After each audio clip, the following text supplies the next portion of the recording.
ଆମ ସମସ୍ତଙ୍କ ଫେଭରାଇଟ୍ ରସଗୋଲା ଦେଖନ୍ତୁ କେତେ ସଫ୍ଟ ବନିଛି ଆଉ କେତେ ଜୁସି ମଧ୍ୟ ବନିଛି। ମୁଁ ଆଜି ଏହାର ରେସିପି ଆପଣଙ୍କୁ ବତେଇବି। ମୁଁ ଏଠି 1 ଲିଟର କ୍ଷୀର ନେଇଛି। ତାପରେ ଗ୍ୟାସର ଫ୍ଲେମ୍କୁ ମାନେ ହାଇରେ ରଖିବେ ଆଉ 1 ରୁ 2 ଫୁଟା ପାଇଁ ଆକୁ ଛାଡ଼ିଦେବେ।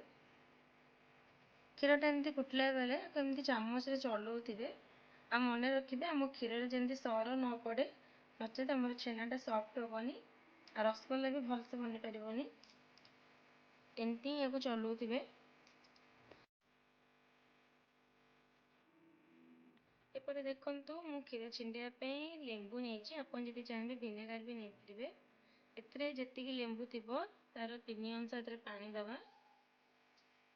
ତାପରେ ଏପଟେ କ୍ଷୀରରେ ଟିକେ ଟିକେ ଏମିତି ଲେମ୍ବୁ ପାଣି ପକାଉଥିବା ଆଉ ଏମିତି ଚାମଚରେ ଚଲଉଥିବା ଯେପର୍ଯ୍ୟନ୍ତ ଆମର କ୍ଷୀରଟା ନ ଛିଣ୍ଡିଛି। ଦେଖନ୍ତୁ ଏପଟେ ବହୁତ ଭଲ ଭାବରେ କ୍ଷୀରଟା ମୋର ଛିଣ୍ଡି ସାରିଲାଣି। ତାକୁ ଗୋଟେ କଟନରେ ଏମିତି ଛାଣି ନେବା।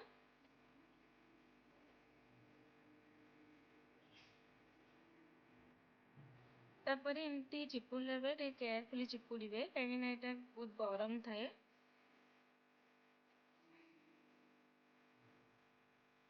ଦେଖନ୍ତୁ ତାପରେ ଏପଟେ ଭଲ ପାଣି ନେଇ ଆକୁ ଏମିତି ଟିକେ ଧୋଇଦେବା, ଯାହାଦ୍ୱାରା ଆମର ଲେମ୍ବୁ କି ଭିନେଗାର ବି ହଉ ଯାହାର ବି ଯେଉଁ ତାର ଖଟାସ୍ଥା ଥାଏ ସେଟା ଆଉ ରହିବନି କି ତାର ଲେମ୍ବୁର ଫ୍ଲେଭରଟା ବି ଆସିବନି। ଆକୁ ଏମିତି ହାତରେ ଭଲ ଚିପୁଡ଼ିଦେବା ଆଉ ଗୋଟେ ଜାଗାରେ ଆକୁ ଟଙ୍ଗେଇ ଦେବା।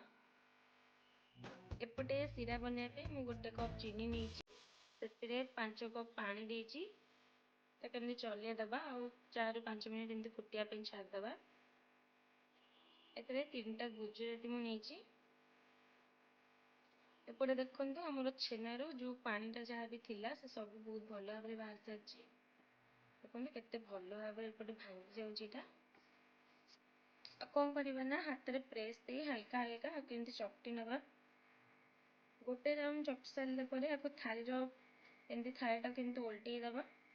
ତାପରେ ଆକୁ ଆଉ ସେକେଣ୍ଡ ଟାଇମ୍ ପୁଣି ଏମିତି ହାତରେ ହାଲକା ହାଲକା କରି ଚକଟିବା, ଯାହାଦ୍ୱାରା ଆମର ଛେନାଟା ବହୁତ ସଫ୍ଟ ହେଇଥାଏ।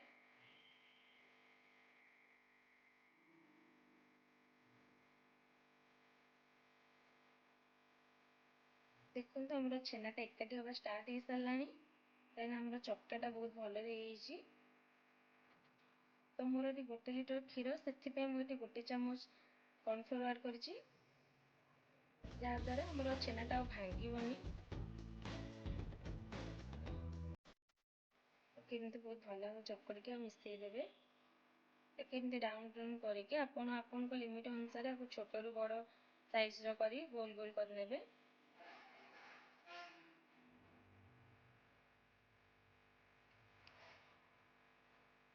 ଆମେ ଫୁଟେଇ ରଖିଥିବା ଶିରା ପାଣିକୁ ଏଥିରେ ପକେଇବା।